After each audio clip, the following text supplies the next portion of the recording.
Hello Karbi Saudani to family. I hope you are all doing good. Bini video ba yang lalo. Karbi entertainers, members, amens penang anatum kya video ke lang mo. Sita me alang li abang pu amen ke penang anatum ke chini ni tum dola. Pasti bini la so video long le chathan pona.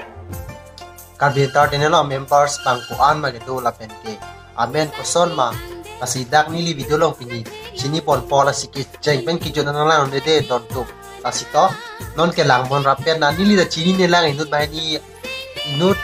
la son na da ame bar to man bai to man da ritar lip piglo se ta meni da inut bai ne ma chini lang asi mane tum chini bang do pote ini amen putek ke amen ma nang le tu komen na kan kha ida chini tung du ote alang le tu amen ki chini ka chini ning kenang sot a video lang chot chok sila la se alang le tu amen sta mi chini nang ji asito la video bang pang chen kenang de Number 1 ke theng prang rong phalo don tum la pen alang li phan ke video long ka cha thang ke avi rong phar la pen ke chobai bi puta cha thang hada la si alang li photo thek long no yo don tum alang li handsome te handsome pic la pen acting stam mi lang me sen la pen non next bang lang pon thon nang de don tum ta non next bang ko ma la ha next bang ke hun mili ti sopi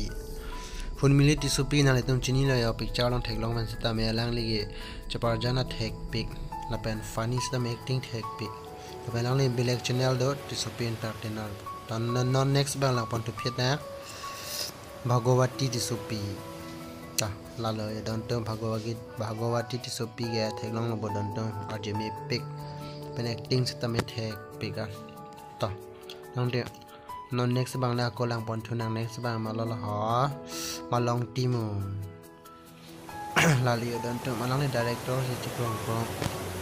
lang me sen yo thero ma bong ek tom fashion show ya lang me tana wow ta non next bang lang pon thunang Rajib rong ha la li don tu acting lang me la acting thek a make sirp ti hai mujhe pigla so actor bang acting ting hai तो next bang ko lang pon thune ko next ma la ha Leferson Kathar wow acting thai ko la ta lam ning je ekdom funny ho lan ta je thai long ben ekdom ding tu ra tin ni ekdom funny pi Karbi entertainer to member hai no next ma la don to chini dele yo cameraman chikrong mang don to la cameraman se lang ni ke du dun no Karbi entertainer lo mention delo monili phan comment long thai ta de don to next is Jeremy Litisopi thek long po la le don mari to Jeremy Litisopi ge la lo thek long bon to ya ekdom la talam ning je hai khas pic hoi nek me mi lan talam ning je ning rong o la thek long men ta to next bang khon ba mon han se alang le ge gundas ga chalon phane gunda hai ekdom peri mong phai chalon pik la ne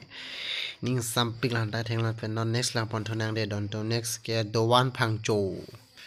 wow achu hairstyle si khas pik la na chu patar prok tipo hai mujhe video long thek long hai khas pik an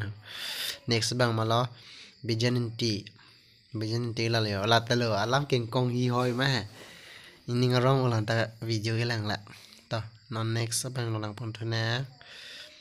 siwaris teron pi na ta lo acting bang la ta ning ro chop lang me san sen acting han ta abang jung kreng hoi ma acting ba lang me san sen ang ta ma chini to non next ba lang pon thona amen chini de don to nang than tha de don tum je so kor jang han nang than tha amen chini de lo ang li tong le comment long than ing no acting the ola ta je ta me sen to la si lo an le ni le chini don la si nang le